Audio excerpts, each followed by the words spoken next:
properly. So if you can just, thank you, Prateek, for that. If you can just put a number 1 in the chat box, if you can see us and hear us properly. Quickly, just 1 in the chat box. So maybe the first letter of your name. So just like, for example, I am putting in, yeah, I can see Kartike, Khushi, Vinny, brilliant, superb. I just hope Prateek, Ritik, superb. Dr. Tilakarandan, thank you for joining. Shashwat, superb. How about others? Are you able to see us, watch us, and hear us? All right, I can see many messages dropping in the chat box. All right, thank you. Utkarsh, thank you for joining. All right, so let me just quickly introduce Tara to you, and then I'll talk about a little bit about myself and about AcIn's International. So Tara is an international lawyer of 20 years who started her career in human rights law in the United States. She has been actively involved in building the mediation movement in India. She is the co-founder of CAMP, Arbitration and Mediation Practice Private Limited, one of India's leading and pioneering private mediation institutes. I would request all of you to please put yourselves on mute. Thank you. To raise awareness about mediation, Tara regularly speaks on mediation and holds awareness sessions for law firms, businesses, in-house legal teams. Tara also serves as coordinator for the Mediating Disputes course at Harvard University. Tara has undergone numerous mediation trainings. She was a participant in the Mediating Disputes program at Harvard Law School in 2015. She has also trained with Bangalore Mediation Center, JAMS, Edwards Mediation Academy, and Center for Dispute Resolution. Thank you very much, Tara, for joining us today and talking about this very interesting topic about preparatory sessions in mediation. Thank you for joining us. Thank you, Upasana. My pleasure to be here today with you. Thank you. So a little bit about myself. So I'm Upasana Singh, founder and CEO of AcIn's International. My name is written there. So AcIn's International is an organization based in India, and we deal in mediation and restorative justice. We conduct regular fireside chats on a monthly basis to talk about interesting and insightful topics which people are not talking about. So it's a candid discussion that we are having today, and all of you are free to unmute yourself or put your questions in the chat box and get into the conversation. I would just request all of you to please keep the conversation succinct so that we are able to cover as many questions as possible. So thank you very much. Tara, let me begin by asking, I think this question I asked to all my experts, all my friends who join us for this session. Tell us a little bit about your background and why you decided to become a mediator. Yeah, thank you for that question. And another call out, would love to see as many of you on camera as possible. It's just wonderful to see as many faces as possible. So I know there are bandwidth issues, but if you can turn your cameras on, that'll just make this a more friendly kind of environment to have this conversation. So thank you.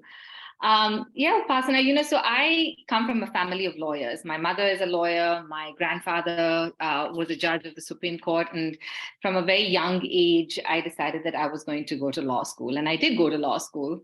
After law school, I came to the US. I did my master's in human rights law.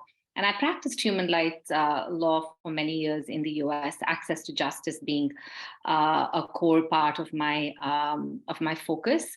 I also dabbled a little bit in immigration and asylum law while I was here in the US. And in 2011, I decided to move back to Bangalore.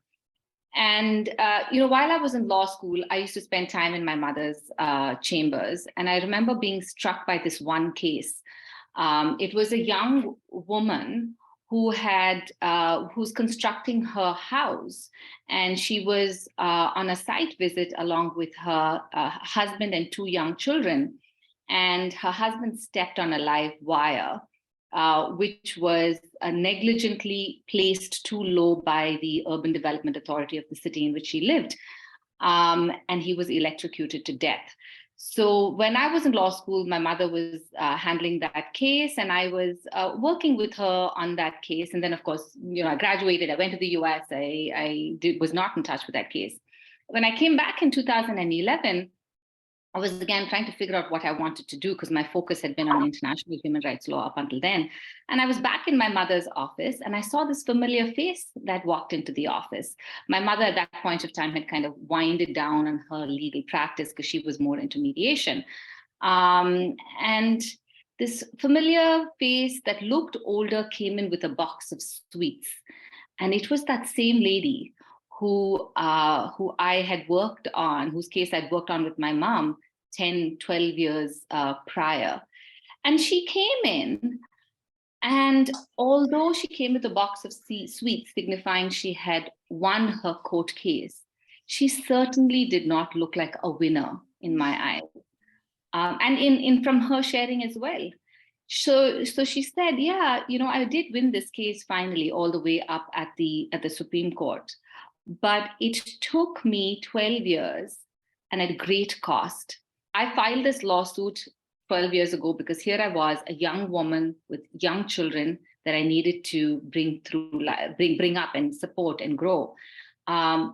15 years later, 12 years later, these kids are off in college. They got their own jobs. They don't need this money.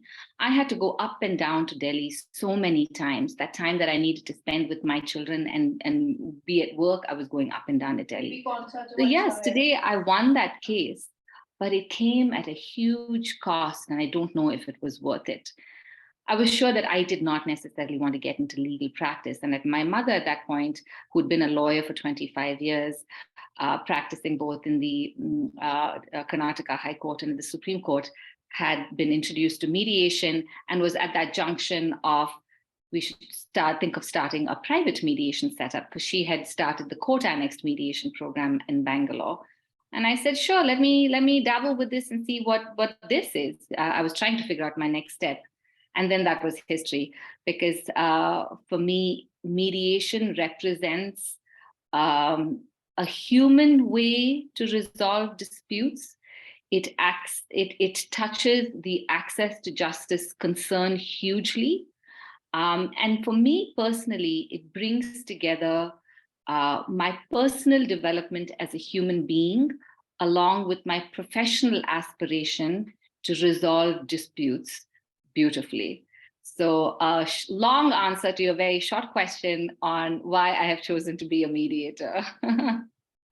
No, but I totally agree with you, Tara, and thank you for sharing that story with us, because I think the choice to alter your path, because as a law student, we take training to be adversarial, to be quite, to be very active on our toes, to find an argument to beat the other person. And while when we wear the hat of a mediator, we are collaborative, and we are trying to find a solution and be forward looking. So I know that my question might be short, but it definitely had a long answer. And thank you for sharing that. And I'm glad that you brought up your personal growth as a mediator angle to it, because that is what we talk about at AcIn's International, that mediation is not only about a professional development, but it is also a life skill that you learn throughout the process. So thank you for sharing that with us, Tara. One more, while we are talking about what is mediation, and how you're talking about the lady who took 12 years from the lower court to the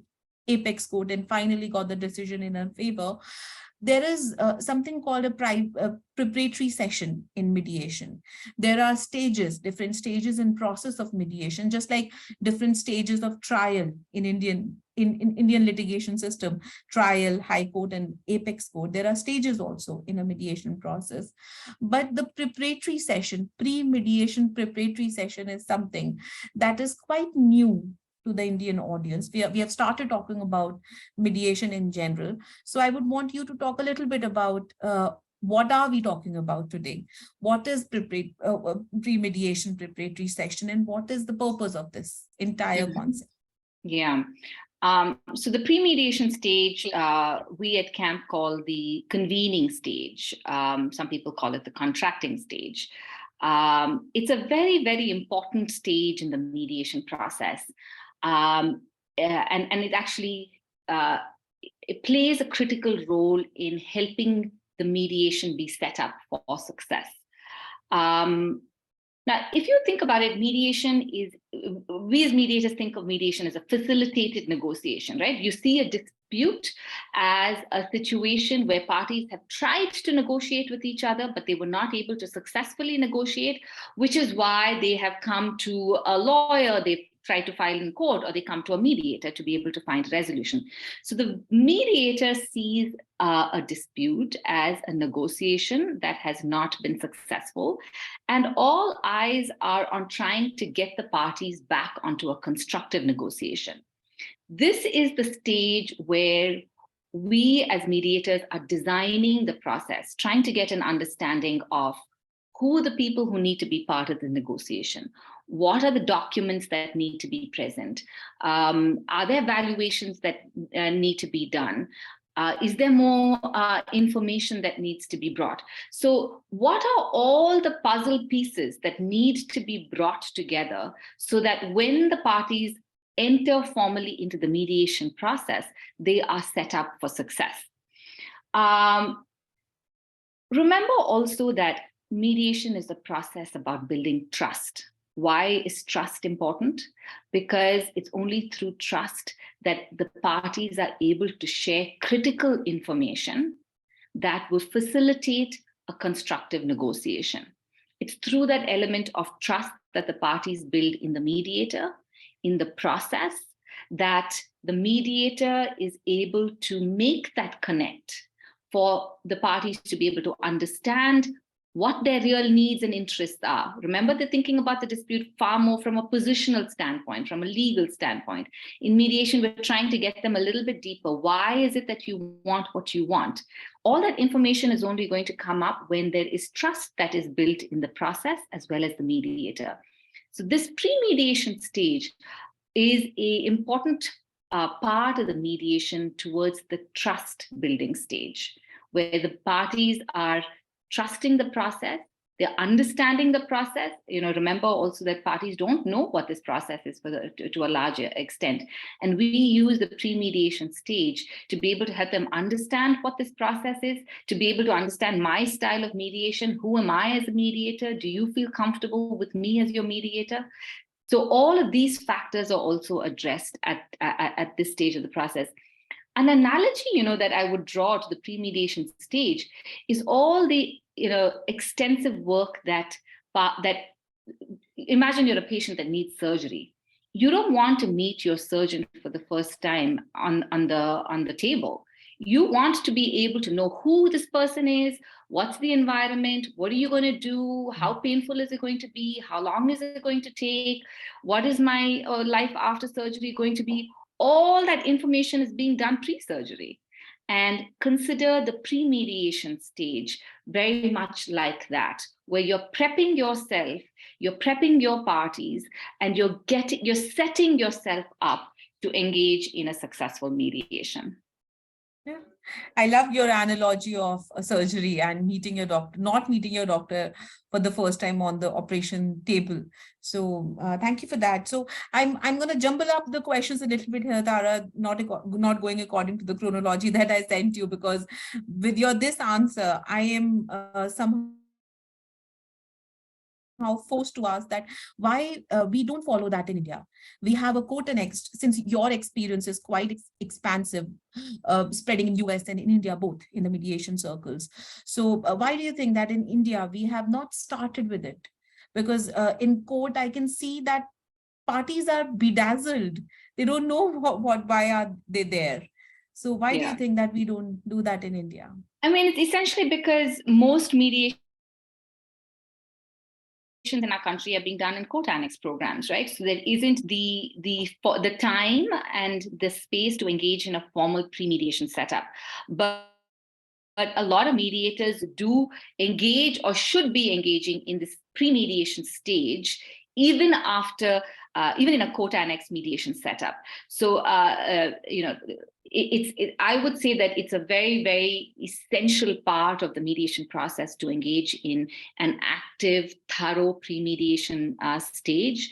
If you are in a court annex program, the pre-mediation opportunity doesn't necessarily exist. But once the parties are in mediation, time should be spent before you go into your opening statement or before you go into the party statement to get an understanding of what are the elements that we need to be thinking about at this stage before we really commence mediation, so that we can design and structure this mediation effectively.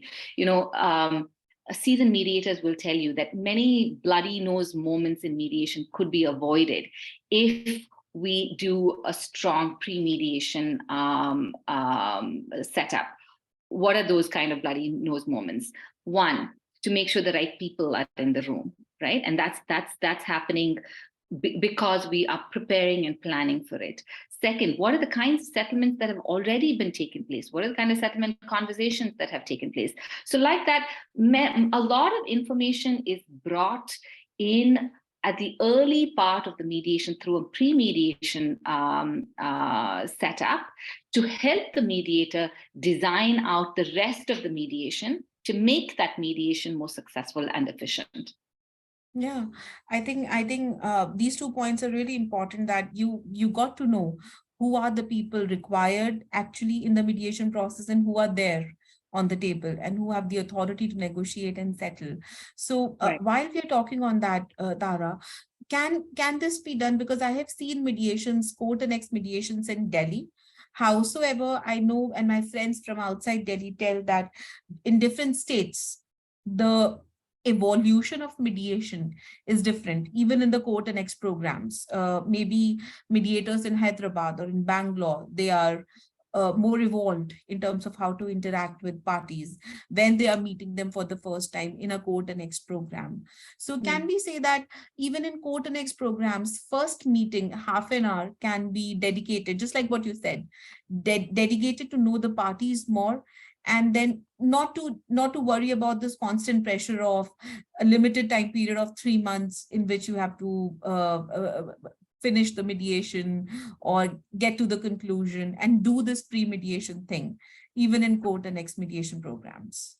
Absolutely. And as I said, I think the pre-mediation time spent on that stage of the mediation is necessary, one, to have a constructive, to design out a constructive mediation, but also from an efficiency standpoint, right? When we have that information, the last thing that you want is you're at the negotiation stage and you realize that evaluation hasn't been done. So then you need to pause the mediation, go do the valuation, or you're at the negotiation stage and you realize that the right people are not in the room, the decision makers are not in the room, or there is a document that is needed to rely on that's not available for the in the mediation.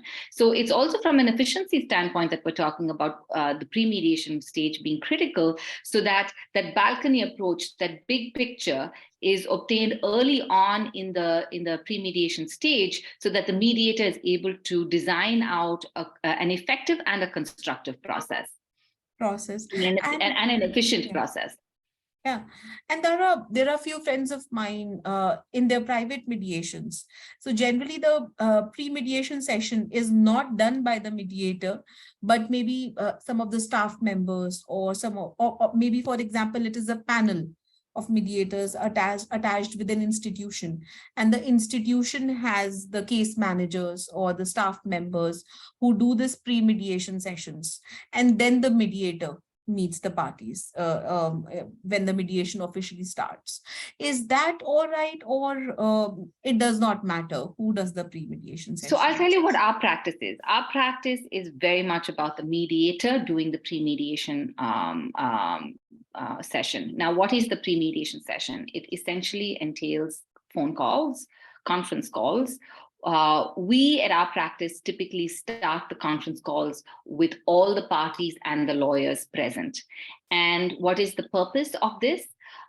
It's one, for the mediator to get a very fundamental understanding of the case. And again, it's important for the mediator to just get a peripheral understanding, because parties are eager to go into the meat of it.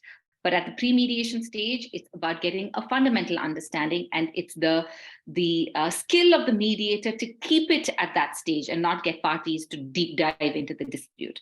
So to get a fundamental understanding, to be able to get an understanding of what was the prior settlement history, getting an understanding of some basic elements that we have as a checklist out at the pre-mediation stage.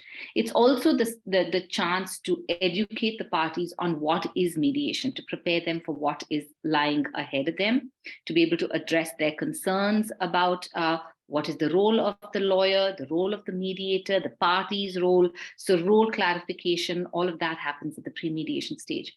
We also used that stage to elicit the mediation brief, and to be able to help parties understand what is a mediation brief, how it is different from a legal brief. And at that first phone call with all the parties and the lawyers present, we also make it known to all the participants that once we get the mediation brief, we will be calling one of them up, or parties and lawyers, kind of trying to get more information if we have questions, to be able to design out the process. So remember, transparency.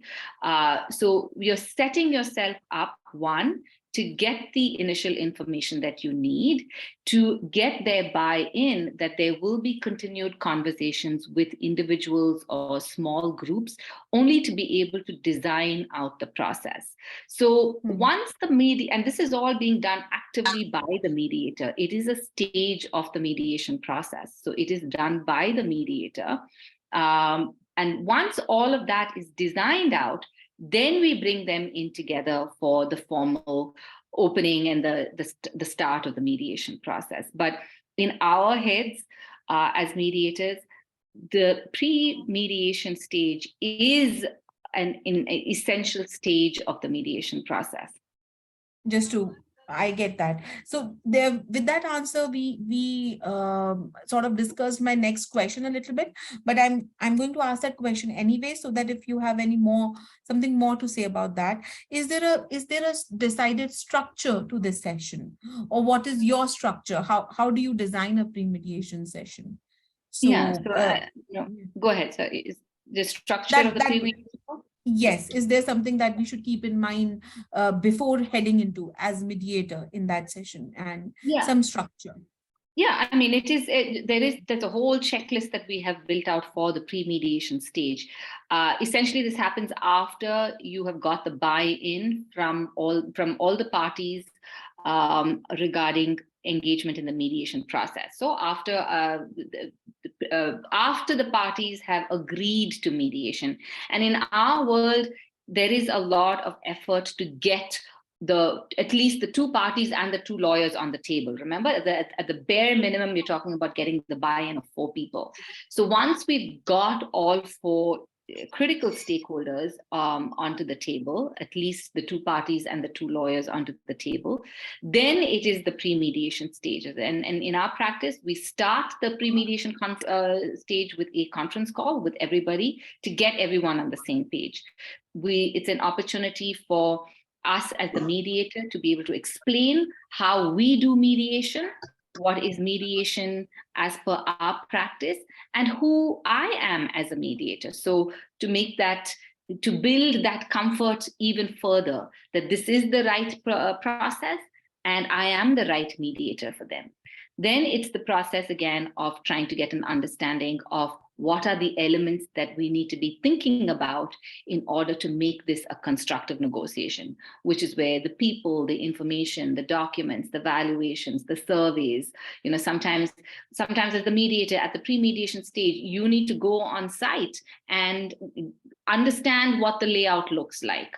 Some of my mediator friends over here, if you're talking about a personal injury lawsuit, going to the home of the victim to be able to get an understanding of what is life like for this person after the accident, right? So you are trying to get an understanding of what life is like for this party as a result of this incident. So it's gaining an understanding in order to be able to structure out the actual mediation or the actual negotiation for the parties. It's the stage where we talk about the mediation brief to get the fundamental understanding. Roles are clarified. So there's a whole checklist of things that we follow. Or what is the objective? To gather the necessary information to structure out a constructive negotiation, to build familiarity and understanding of the process, so that everybody is coming in with the same expectation and understanding. And 3, to start that trust building process, which is a very critical element of the mediation process. I think I'm understanding what you're trying to say. Gathering information to build that structure, build the trust, and to build familiarity between the parties and the parties with the issues. For example, I can understand when you say when you gather information, even the parties are involved, and they also understand what is the actual issue. So we don't go into mediation. issues too much at the pre-mediation stage. As I told you, we don't at the pre-mediation stage, we don't deep dive into what is this dispute about. You get just a fundamental understanding. You get a peripheral understanding. Issue identification happens once the mediation has started, the parties have had the chance to engage in deeper conversations with the mediator, then the issue identification takes place. So at the pre-mediation stage, it's about building trust, building fundamental understanding, and designing. All right. So, Tara, has it ever happened with you? Because this is the question that just struck me, that while after the pre-mediation session itself, the parties realized why were they stuck in the negotiation, and they got their solution just after the pre-mediation session. Has it ever happened with you? Just a question. It has not happened where they found a solution after the pre-mediation.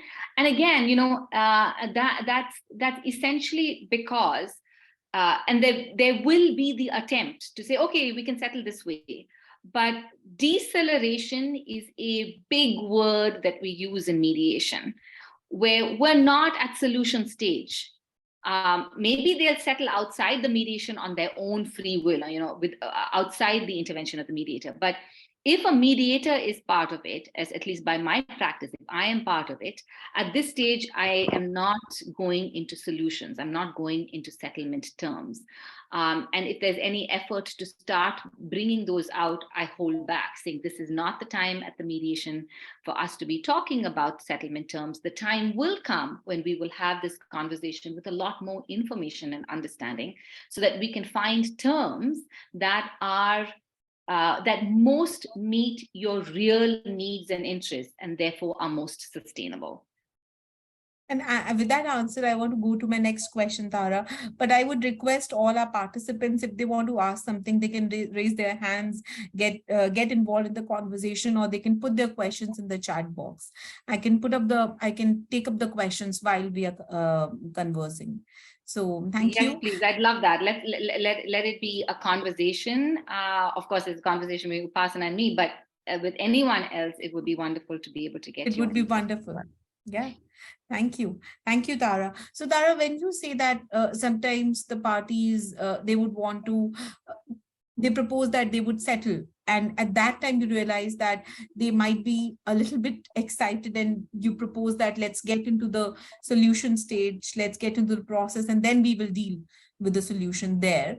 So my question is that at pre-mediation stage also, you might find that the parties are at the different level of understanding of the legal system also, and also about the awareness of the mediation process in general. So there can be one party who doesn't know anything about mediation, and also who doesn't know anything about the legal process, and other party is quite well equipped with lawyers and they have been a part of mediation before. How do you deal with such parties as a mediator?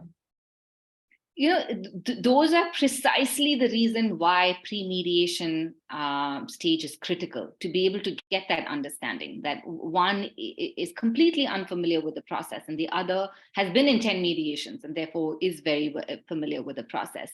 So remember, I said it's about getting everyone to on the same page. So that's then my opportunity to spend more time with that person to be able to help them understand what is mediation. Right. And there again, there's the transparency. I do let it be known to the other side that I understand that the party A is unfamiliar with mediation. You are familiar with mediation. So I will be spending some time with party A to get them to understand mediation, so that when everyone's together in the same room and the formal mediation has started, everyone's on the same page. Everyone's got that same level of understanding. So power differences through representation, through information, through support, all of these can be addressed effectively when we engage in strong pre-mediation setups. So if one party is represented and the other is not represented, then the question at the pre-mediation stage is, how do we empower? How do we make this other person stronger? In our caveat though, in our mediations, we always recommend that parties come with legal representation, even if there isn't a lawyer present in the mediation at all times, that each party has access to a lawyer to be able to make sure that their legal rights are fully protected and they are able to advocate for themselves strong. So as mediators, we do not give any kind of legal advice, but if a party comes in for a mediation saying that we don't have legal counsel, then to be able to work with them as to why they don't have legal counsel and how to get them the necessary support that they need, so that there is we cannot address power differences, imbalances, more than a certain point. But the argument that I always make to this question of power imbalances in mediation is that actually this process is designed to be able to address those imbalances very strongly. It cannot take away the imbalance. No process can take away imbalances, but we can address imbalances, like, for example, making sure who are the other people who can come with you to participate in to support you in this mediation, so that you are empowered to make the best decision possible. So these are actually great reasons why pre-mediation conferences or pre-mediation stage is very important, so that we can identify some of these issues that, if not addressed early on, will be a stumbling block later on in the mediation process. I totally agree with you. And Dara, can a mediator propose a panel of lawyers, as in, can a mediator or maybe an institution has a panel of lawyers, and can a mediator say that if you're unrepresented, then these are the few lawyers associated with our institution, and you can choose, and you can, this person deals with the civil cases, this person deals with commercial, she's very good at tax. So can this be done? So again, remember, mediators are neutrals, and neutrality is a fundamental tenet of the mediation process. So in our practice, when parties come to us without legal representation, what we do is we've kept a whole list of lawyers who have trained with us in advocacy and mediation. And we say, we can provide you a list of lawyers who have trained with us in advocacy and mediation. Now you choose the lawyer who thinks is most appropriate for you. And maybe we have, classification of their subject expertise. But be very careful as mediators to maintain neutrality, because tomorrow you don't want any kind of perception that as a mediator, you have associations with lawyer A, B, C, and so conflicts start coming up.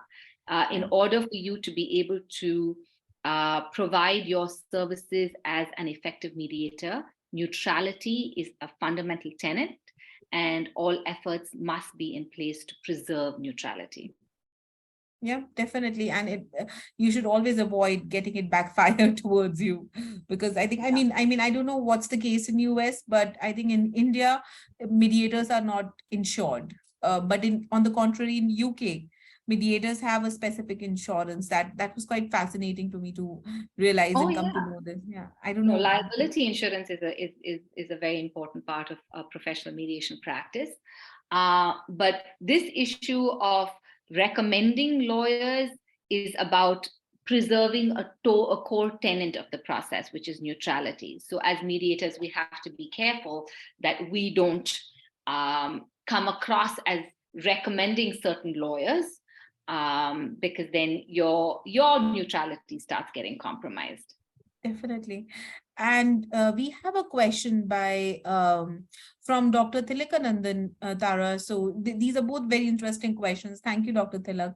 So he asked that, do you do the actual mediation on the same day you conducted the pre-mediation session, or is there a cooling time given to the parties? So we do not, good question. We do not in our practice conduct the actual mediation on the day of the pre-mediation conference. It's a runoff time that we give ourselves, which is to have those conferences, give ourselves the time that we need to get the necessary information, have those conversations, get the brief, clarify questions on the brief, etc., before we actually start the mediation. But in court annex programs, we don't have the luxury of engaging in this pre-mediation stage. So and I don't practice in the courts, but my colleagues who do, their approach is to engage in the pre-mediation stage once the mediation has already started in the court annex program.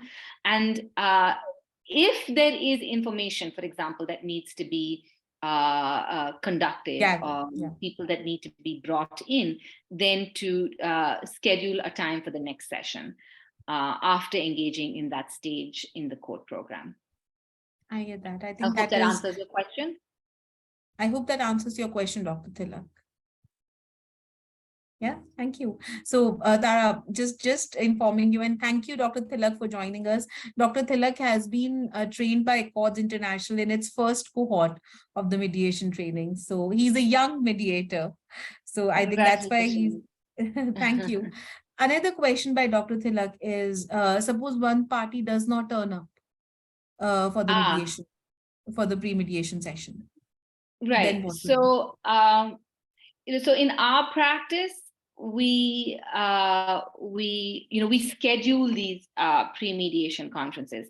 Now, if one party doesn't show up, then we will combination of things. You clarify it out with the parties, which is engage in a conversation of, we have a couple of options here.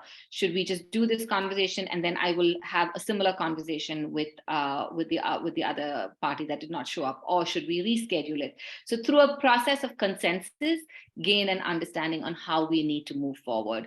But the ideal is, in the US, a lot of my mediator friends actually don't do joint conference calls. They typically have calls with party and lawyer of one side, and then party and lawyer with the other side. We as a practice like to do it together, but it's up to the individual mediator, the comfort of the parties, how you design out these conference calls. So you could do it either with one set of parties or together. I think the important point is that the communication should be very clear. Even if you're having a pre-mediation session with one party alone, the other party should be well communicated that yes, the mediator is with the other party alone, and the same amount of time will be given to you. Sometimes you can't do 30 minutes. Sometimes it varies. As long as everyone, there is transparency, everyone's in the loop of what is going on, right? So that's what we have to aspire for. All right.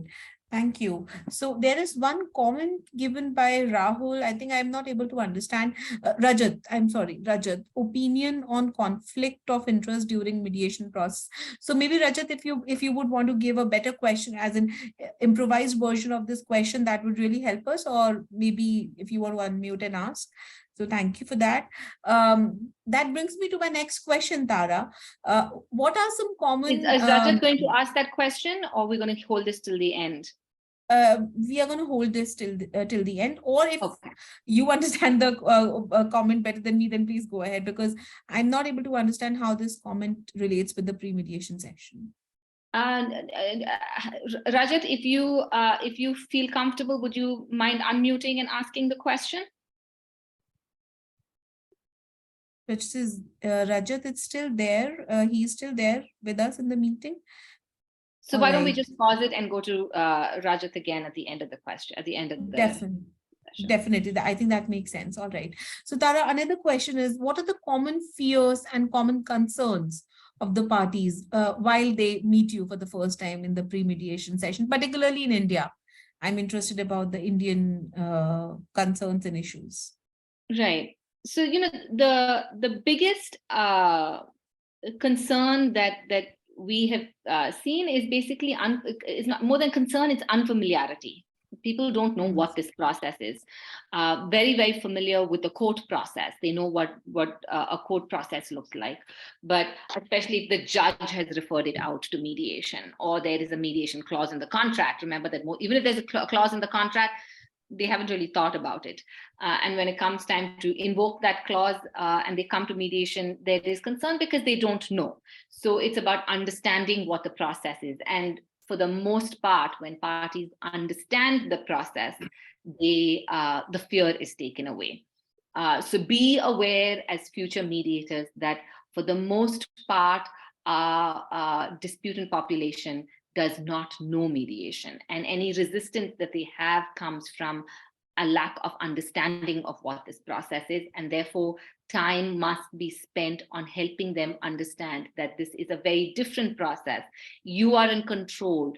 You only sign on to the process if you are agreeable to the settlement terms. This is a confidential process. You can step out of the process at any time. So to keep emphasizing what the core values of voluntariness, of confidentiality, of self-determination, is so that they get an understanding of what this process is.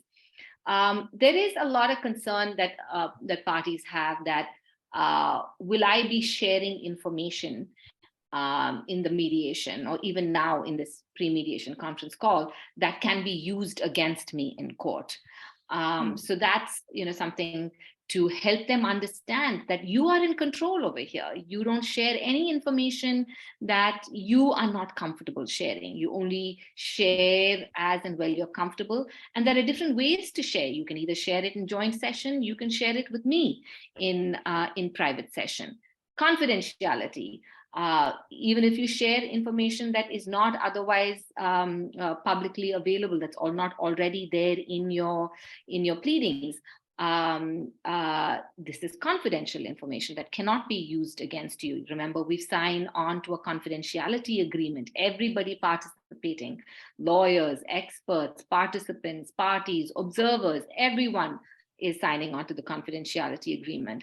Remind them of the added level of confidentiality that comes from a private session, that as your mediator, if you share any information with me in a private session, I will not share this out with the other side. So remind them constantly of the power that they hold through the mediation process that allays these fears of will information be used against me. You know, sometimes and in our processes, we see that they are so angry that there's this deep need for justice, that bloodletting has to happen to some extent before they're ready to talk. So in that case, again, it's about timing. It's about helping them understand that using the process to give them that time to vent, give them that time to be heard, to bring down the emotional, the high intensity emotions that parties have before they can engage constructively in the process. Another concern that we have seen in the pre-mediation stage is sometimes people just worried about being able to negotiate effectively? Will I be able to, this is a self-determined process. I am finding my settlement terms. Will I be able to represent myself strongly enough so that I can get what I really need and deserve over here? And I'm reminded of this case that we did. It was a startup dispute, and there was a conflict between the technical advisor and the the business lead. So the two partners, one was the technical lead and the other was the business lead. And the startup was going great. They were ready for their next round of funding, but there were differences between the two founders. So one of the founders approached mediation saying, we need to get this resolved quickly and confidentially, because otherwise our next round of funding is going to get impacted. But the other side just refused to get into mediation. She would not engage in the mediation process. So we managed to bring her in just for a casual conversation. And through this process, this is where the skill of the mediator comes in. Through a process of understanding, light is shed on the fact that she does want to resolve this dispute. She does want to be able to help the company move on to the next stage of its growth through funding. But she is very concerned that she will not be able to engage in an effective negotiation. Why? Because she was recently in a divorce, and she walked out of that divorce with very little. She put out a lot of what was due to her and just walked out. So she didn't trust herself in being able to advocate for herself strong enough. Before the divorce, she was in another startup and there were similar issues. So she did not have that confidence that she would be able to negotiate well enough for herself. And it was only through an understanding of what this mediation process is, the role of the mediator, the fact that she could bring in other people to aid her in the negotiation process, that she built confidence that she could engage in mediation. And it was a successful mediation. So these are some of the concerns that people have. And at the end of the day, remember that mediation is an understanding-based process. It's about being able to understand each party for what their concerns are and to be able to address them.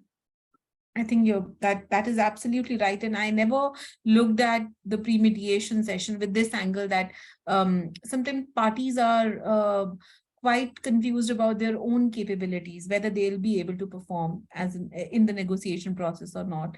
So I think that's a brilliant way to give them that sort of confidence and understand that, yes, they can be an equal party on the table. So I think Rajat has sent a better version of the question there. Thank you, Rajat. So he says, any information given by parties at pre-mediation stage may be self-conflicting, or how to reduce anxiety of client effectively. All right. Yeah. So I'm understanding, Rajat, your question is if the anxiety, even at the pre-mediation stage that parties have of sharing information that would go against them, either later on in the mediation or in court if they decide not to go with mediation. Yes, that's a very strong concern that parties have, and this is where strong lawyers really help. Because lawyers who understand the process are able to coach parties in terms of share this information at this stage, giving them a clear idea of what is to be shared.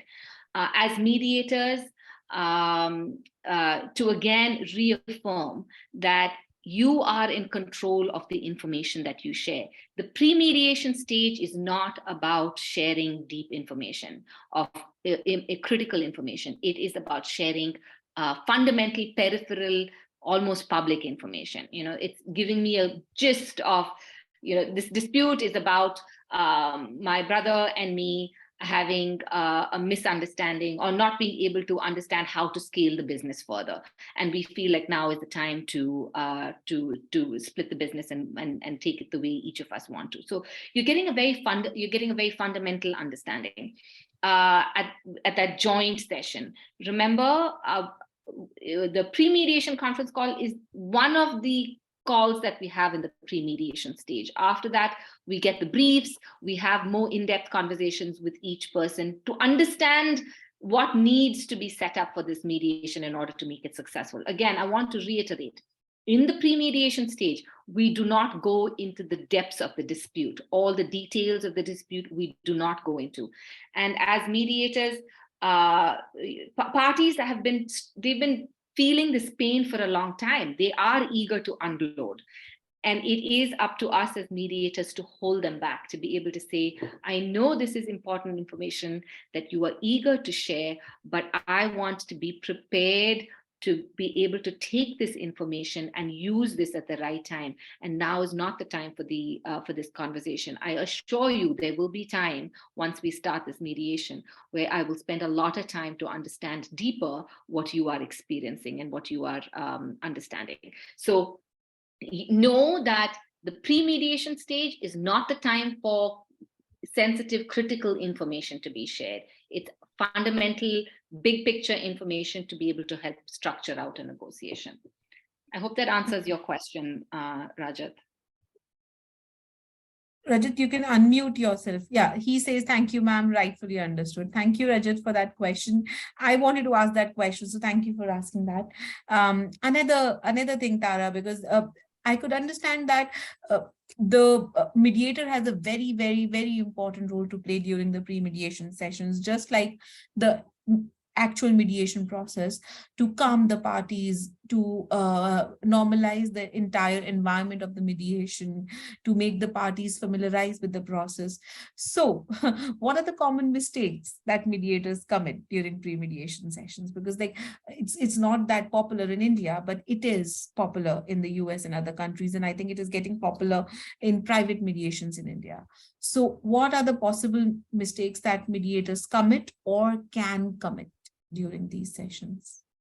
One thing to be aware of is the point that I've been sharing earlier on, which is going into the meat of the dispute early on. This is not the time to go into the details of what happened and she said this and I said this and this. That's not the time. So the pre-mediation stage is to know what the purpose is and to be able to respectfully, with control. Remember, as a mediator, you are process experts. You are holding the process. So when parties are pulling you further down the line than in the process, then you want to and should be, it's to you to bring them back. So remember where you are in the mediation process. And when parties have that desire to share a lot of information in the pre-mediation stage, to help them understand that this is not the time for it, and that later on in the mediation, you will be spending a lot of time to understand.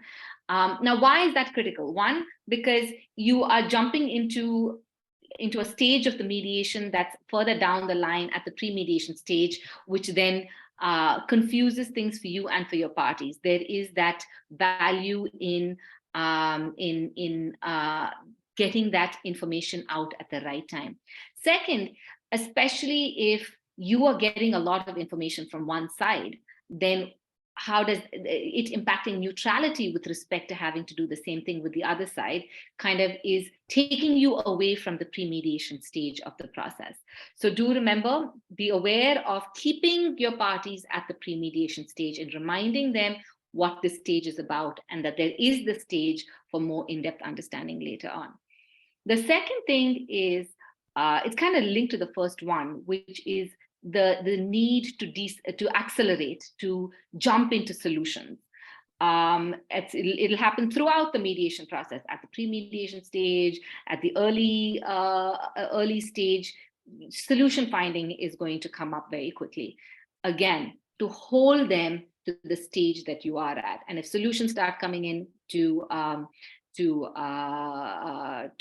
go then, and one effective form of that is, I will engage in this mediation if he agrees to do ABC, right? Mm-hmm. Again, at the pre-mediation stage, you're gonna face that. Are you going to start negotiating ABC when that condition comes up? how are you going to handle that situation? And negotiating with other side to say he will come into mediation if you give up on custody is not the way to start a pre-mediation. Is to let your party know that, remember, this is not the time to talk about solutions. You will have a chance to engage in the final terms at the end of at the right time in the mediation process. Right now, it's the stage is to help me design this process, is to help you understand what mediation is and if I am the right mediator. So these are some of the pitfalls that it's easy for us to fall into because of that eagerness to get them into mediation, to start negotiating early on to get them into mediation. Yeah. Yeah, these are some of the things that I could And think of. I think that eagerness is quite, it's possible with young mediators and new mediators. It's possible that they have it more than the more seasoned and experienced mediators. So I'm glad that you brought that attitude up, Tara, that I will get into mediation if the other person is ready to do this. If the party is adamant and behaving in that rigid or a blocked manner, what should a mediator do at that time? To actually ask the question, which is, do understand that I am here to work with you to find a solution that's workable for you and the other side. In order for me to be able to engage in that process, we cannot dig our heels in positions early on. My ability to work with you will be compromised. And if resolution is important to you, it is important that there is an element of flexibility that you bring into the process so that we can move forward and get you to resolution, which is what you are so eager on. So to remind them why they are here too. Now, if that is something that you are adamant on, and you're inflexible to even start the process, then monkey off my back, monkeys on your back, then this process is not the right process for you and you probably should try something else. But I am willing to work with you as hard as is possible and do everything that it takes to work with you and the other side to get us to resolution. But that does necessitate some amount of flexibility on your side. Second point would be to engage in conversation of why is this so important to you? Why are you holding this position of custody being very important? And maybe with that information to be able to address some additional concerns. So when parties are hell-bent on something, it's either because most often it's because they're positional, they're holding on to something strong, and it's important for us to understand deeper why they're holding that. So those conversations need to be had early on, and to move them and then create the space later on in the mediation to understand that further. But if they're inflexible and refuse to engage, then this is a voluntary process, and it's probably not the right process it's not the right time for this process for the parties. Yeah, I think I understand that. So another thing, before going to the next question, I would just request all of us, we have shared a community WhatsApp link in the chat box. It belongs to AcIn's international community and you can join it if you want. So just an update, thank you. And another question which I want you to answer, Tara, is what are the factors that you consider while deciding that this matter needs a pre-mediation session? Or does every matter require a pre-mediation session? Yeah, in our practice, and I strongly advocate that every matter does need a pre-mediation session. Again, just put the analogy of a surgeon. Is there any surgery, unless it's an emergency surgery, that you go right in? But most often you do have those pre-consults. So I would say that in my practice, almost all cases we do a pre-mediation conference call before we start mediation. Tara, how about the matters which, for example, in Delhi, I don't know what is the situation in Bangalore. There are few matters which can go to the police, small theft, pickpocketing. These matters, they can go to the police and they have criminality involved. In these matters also, pre-mediation sessions, they can be done. Or if they are being done, is there any kind of security that needs to be kept in mind, or we don't go for private mediations in these sessions? I'm unable to comment because I have not handled those cases. That's not part of my practice. So I would not be comfortable sharing an approach to that. I just don't have the experience in those kinds of cases. All right. Thank you. Thank you for that, Tara. Now, I would really ask the participants if they would want to ask any question, they can unmute themselves or they can put the questions in the chat box, because I can see the time and we will wind up in around 20 to 25 minutes. That's what the time we took from Tara. So you can put your questions in the chat box, or you can just unmute yourself and ask your question. Go ahead. So next question from my side, Tara, is we have talked about pre-mediation sessions. We have talked about the mediation process in general, your journey of deciding to opt for mediation, your journey as a law student and a lawyer. So what is one thing that you would want to, maybe two things, depending upon what you decide to say, but what is the advice that you would like to give to the young mediators or the new mediators, or maybe advocates? Because I remember in our previous conversation, we were highlighting the fact that even more than mediation training, mediation advocacy amongst lawyers is very important today. So what is the advice that you would want to give to the freshers entering the field? I can only share what my thought process is on this field, in this field, and why I am in this field. I truly believe that this is the future of dispute resolution. And why do I say that? It's because the current system of adversarial only is unsustainable. And we're seeing that, right? We're seeing that our courts are just getting more and more cases on their roster. And whatever attempts that might be made to digitize, to bring in more judges, the fact is the system is designed such that one dispute breeds 14 disputes or 10 disputes, right? One case could potentially have multiple other cases attached to it. One. Second, because of the framework of right and wrong, you have to have an appeals process where one gains and the other loses. There has to be levels of appeal. The system of levels of appeal will mean that there isn't an end, or the end takes a very long time. So, a system that's only based on an adversarial form is unsustainable.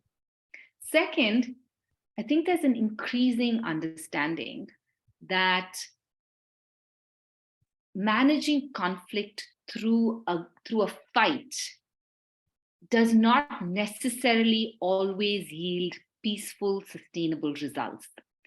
And managing conflict, which is an inevitable part of human relationships, requires an approach of understanding, of compassion, of respect, in order for solutions that meet the real needs of the people in conflict to be found. And only if those kinds of solutions are found can we find sustainable conclusions to conflict. So in other words, I think it's important for every dispute resolver to build the skills of collaborative dispute resolution as well. As a society, we need more and more people who are able to engage in skills of listening, in skills of understanding, in skills of facilitated negotiation to be able to get parties in dispute to that place of being heard and understood and finding terms that are meaningful to them and therefore sustainable.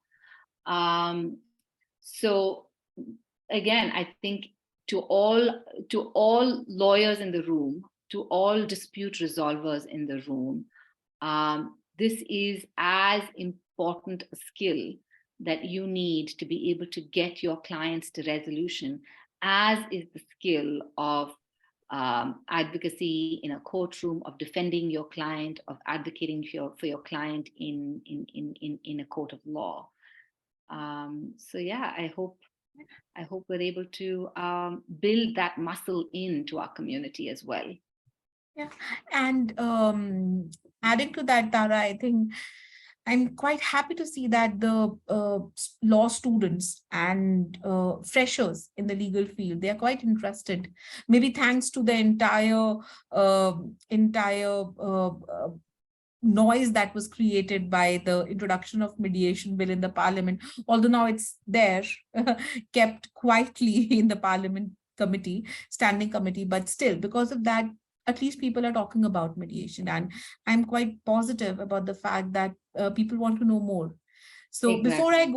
before I go to my last question, I would request all of you, if you can open your cameras for a quick picture with us and follow us on AcIn's International, so that while we are sharing this on LinkedIn, we are able to tag you there. So Prateek will be sharing the AcIn's International ID, LinkedIn ID in a while. And I would give you like 2-3 minutes. I know it's a quick notice. So maybe me and Tara will be discussing the last question, and you get the time to fix your cameras, your backgrounds, and open your cameras. So that's like 2-3 minutes. So Tara, my last question. Since you were talking about the advice and how young lawyers and freshers in the dispute resolution field should look at mediation, is there any challenging case that you would want to discuss with us, in which you thought that, no, is this something that I want to do, but then in the process of dealing with that case, you realize that, yes, this is something I will do. And these skills which I have been trained in, this is helping the parties, and this is healing relationships. A case. Yeah. Yeah. Oh my, there's so many cases, such beautiful stories. I love sharing this case that really speaks to me deeply. It involved two women, a mother-in-law and a daughter-in-law, who were fighting over the death fund of this young man who had recently passed away. So this young man was the mother-in-law's son and the young woman's husband, and the fight was the dispute was whether the death fund should go to the legal heir or to the nominee. The young woman believed that it should go to her sons, the legal heirs, and the elderly woman had her name as the nominee and believed that the money should go to her. And this was in court, and it was basically the technical issue of whether it was the heir or the nominee. And when it came into mediation, and remember, this had been going on for a couple of years, which means there was a lot of tension between these two women, and there was a lot of animosity between them. When it comes into mediation, it was our ability to shift focus from legal heir versus nominee to understanding why is it that you want this money? What about this makes it so important for you that you have this money? And the elderly woman says, I was a widow at a very young age. I gave everything that I could, that I had, in order to educate my son. He was my only son. And I gave everything all my earnings, all my savings went into his education, and in order to get him this job in Dubai. I'm wiped out. I have nothing. He is my retirement plan. Without him, I will be out on the street. I don't have anything by way of savings. And the young woman has her version is, I have these two boys to raise at this point of time. I need a job. We have a plot of land that I need to construct a house on so that we can have stability and I can go get a job to be able to support my son. So immediately you're beginning to see the real interest of why they are fighting for this money.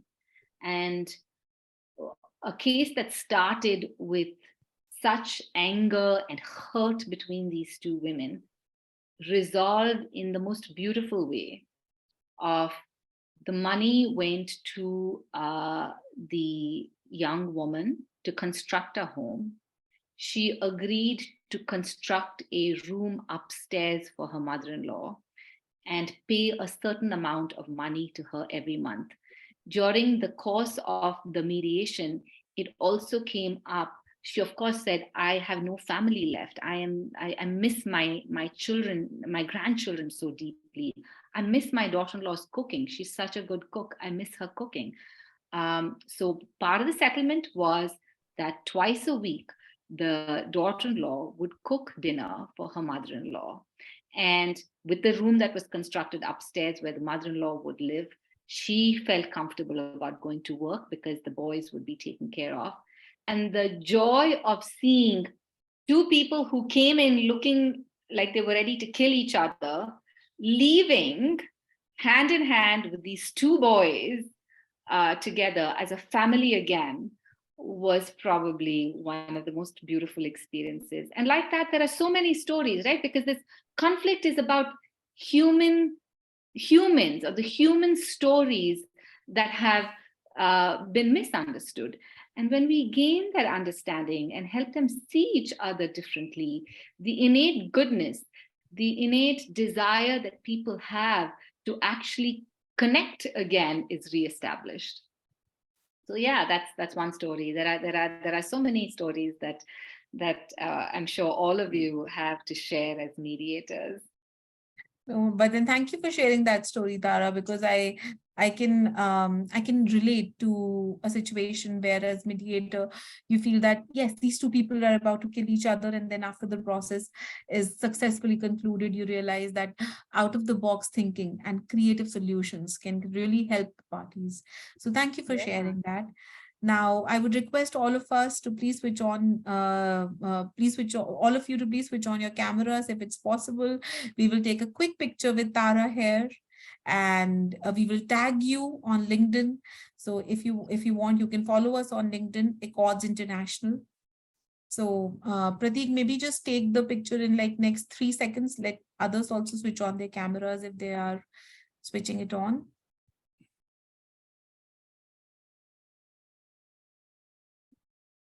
Let us know when you're done. Yeah, done.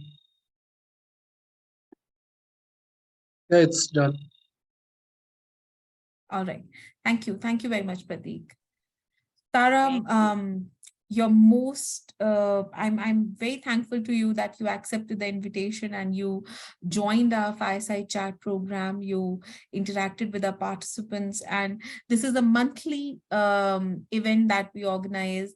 We have a small community where people are joining us. It's getting bigger with every Fireside Chat, and people, participants like Dr. Thilak, Sufal, we have many people who join us regularly to talk to our experts and enhance their understanding about the mediation process.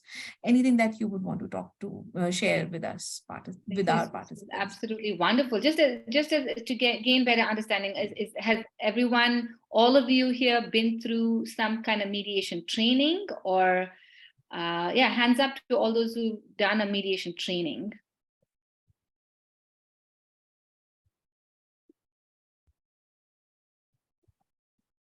Great. So Chandrika, Sofal, Dr. Thilak, I think Dr. Thilak is Dr. Thilak is there. So Yeah. Yeah, no, great. And are a lot of you in law school as well? Are there law students part of this group? I think Hands up, there are please. law students. Yeah, All there law are. students? Yeah. Prateek, Fantastic. I think now law students. Prateek is a final year law student. He is a team member at AcIn's International. Ritik is a law student. Chandrika is also. She's doing her masters from Jindal Global that I know in law. Kartike, superb. Yeah. Oh, it's a bunch of law students as well. I mean, that's fantastic. I really do believe and to the law professors as well in the room. I think you know I've been interacting a little bit with Harvard Law School, and they hold their program in negotiation as one of their flagship programs, and have emphasized the value of this skill that all lawyers must have. And as we work towards judicial reform as well, to be able to implement, a multi-door courthouse approach where the courts will always hold that very sacrosanct place in administration of justice. But our hope is that our system will also be able to involve these processes as part of the administration of justice. And if you think about it, these are not new processes to our culture, to our Indian culture. We've always had that respected village elder playing this role of helping parties find their own resolution. It's time for us to bring it back and have it part of our mainstream dispute resolution process, because I would dare say that these processes are much more part of our culture than the Anglo-Saxon court-based, evidence-based process that now we also heavily rely on. Yeah, I totally agree with you, Tara. And going with that logic and understanding that vacuum, we also organize mediation training thrice in a year. I was talking to you about that. So it's a mediation training for law students and young professionals who want to, and there are scholarships also being offered for young professionals and law students. So that is something that I agree. I agree with you on that. Mediation should not only be looked at as a professional added feather in your cap, but it's a life skill which will make any profession better. Absolutely. So, Absolutely. yeah. I often say that, I have 3 children, and I use so much of my mediation skills with my 3 children. I probably use it the most with my 3 children. So it's a skill that allows you to be a better friend, a better partner, a better parent. So it is a life skill. Yeah. Thank you. Thank you very much, Tara. So I think with your permission, we can wind up. And if there is any question that anyone would like to ask, then please raise your hand and go ahead. Otherwise, we're going to end the meeting for all of us. All right. All right. Wonderful. Yeah. Thank you so much, Akanksha, and thank you all. Upasana, sorry. It's okay. It's okay. I guess Akanksha, Upasana team are a strong team together, and yeah, we get confused between the two. I know. So that is what many of our friends and seniors, they say, they tell us that it's kind of so I think that's because we're friends, co-founders and friends. I think that's a perfect blend. But thank you for joining us, Tara. And Dr. Tilak, you can find Tara on LinkedIn. And with your permission, Tara, I can share your email ID with Dr. Sure. Tilak if you would want. All right. Absolutely. Yeah. Super. Great. All Thank right. you all. Thank you for joining us today. Take care. Have a wonderful evening. Have a wonderful Thank you, day, ma'am. Tara. Thank you, ma'am. Bye. Thank you very much, ma'am. Thank you for joining.